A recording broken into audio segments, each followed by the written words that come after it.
தூக்கம் விற்ற காசுகள். கவிதை.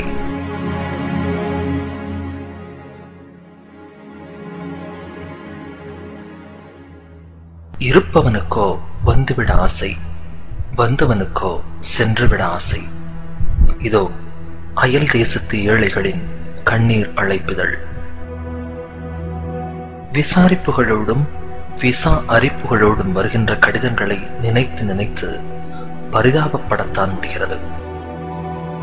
நாங்கள் பூசிக்கொள்ளும் வாசனை திரவியத்தில் வேண்டுமானால் வாசனைகள் இருக்கலாம், ஆனால் வாழ்க்கையில் தூக்கம் விற்ற காசில்தான் துக்கம் அளிக்கின்றோம். ஏக்கம் என்ற நிலையிலேயே இளமை கழிக்கின்றோம். எங்களின் நிலாக்கால நினைவுகளை எல்லாம் ஒரு விமான பயணத்தினூடே விற்றுவிட்டு கனவுகள் புதைந்துவிடும் என தெரிந்தே கடல் தாண்டி வந்திருக்கிறோம். மர உச்சியில் நின்று ஒரு தேன்கோட்டை கலைப்பவன் போல் வார விடுமுறையில்தான் பார்க்க முடிகிறது இயந்திரமில்லாத மனிதர்களை. அம்மாவின் ஸ்பரிசம் தொட்டு எழுந்த நாட்கள் கடந்துவிட்டன. இங்கே அலாரத்தின் எரிச்சல் கேட்டு எழும் நாட்கள் கசந்து விட்டன. பழகிய வீதிகள், பழகிய நண்பர்கள், கல்லூரி நாட்கள் தினமும் ஒரு இரவு நேர கனவுக்குள் வந்து வந்து காணாமல் போய்விடுகிறது.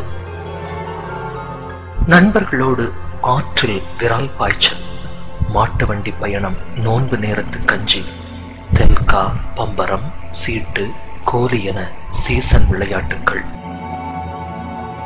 ஒவ்வொரு ஞாயிற்றுக்கிழமையாய் எதிர்பார்த்து விளையாடி மகிழ்ந்த உள்ளூர் உலகக்கோப்பை கிரிக்கெட். இவைகளை நினைத்து பார்க்கும் போதெல்லாம் விசாவும் பாஸ்போர்ட்டும் வந்து விழிகளை நனைத்து விடுகிறது. வீதிகளில் ஒன்றாய் வளர்ந்த நண்பர்களின் திருமணத்தில் மாப்பிள்ளை அலங்காரம், கூடி நின்று கிண்டலடித்தல், கல்யாண நேரத்து பரபரப்பு, பழைய சடங்குகள் மறுத்து போராட்டம், பெண் வீட்டார் மதிக்கவில்லை என்று கூறி வரட்டு பிடிவாதங்கள், சாப்பாடு பரிமாறும் நேரம் எனக்கு நிச்சயித்தவளின் ஓரப்பார்வை, மறுவீட்டு சாப்பாட்டில் மணமகளின் ஜன்னல் பார்வை. இவை எதுவுமே கிடைக்காமல் கண்டிப்பாய் வரவேண்டும் என்ற சம்பிரதாய அழைப்புதலுக்காக சங்கடத்தோடு ஒரு தொலைபேசி வாழ்த்தினூடே தொலைந்து விடுகிறது எங்களின் நீண்ட நட்பு. எவ்வளவு சம்பாதித்தும் என்ன, நாங்கள் அயல் தேசத்து ஏழைகள்தான்.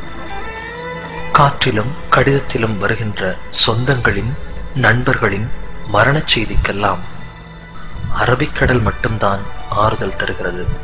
ஆம், இதயம் தாண்டி பழகியவர்களெல்லாம் ஒரு கடலை தாண்டிய கண்ணீரிலேயே கரைந்து விடுகிறார்கள்.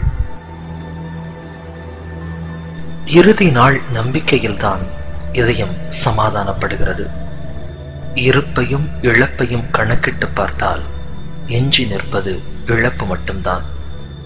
பெற்ற குழந்தையின் முதல் ஸ்பரிசம், முதல் பேச்சு, முதல் பார்வை, முதல் கழிவு, இவற்றின் பாக்கியத்தை தினாரும் திருகமும் தந்துவிடுமா? கிள்ளச் சொல்லி குழந்தை அழும் சப்தத்தை தொலைபேசியில் கேட்கின்றோம். கிள்ளாமலேயே நாங்கள் தொலைவில் அழும் சப்தம் யாருக்கு கேட்குமோ?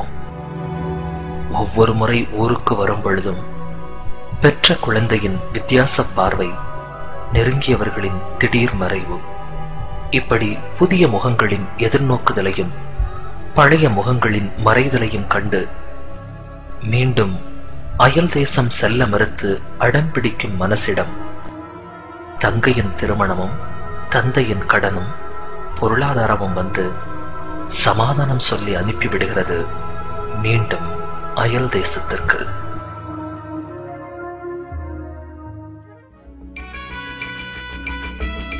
தூக்கம் விற்ற காசுகள். கவிதை கேட்டீர்கள். எழுதியவர் துபாயிலிருந்து ரசிகவ் கே ஞானியார். உங்களுக்கு அதை வாசித்தளித்தவர் சிங்கப்பூரிலிருந்து சதகத்துல்லா.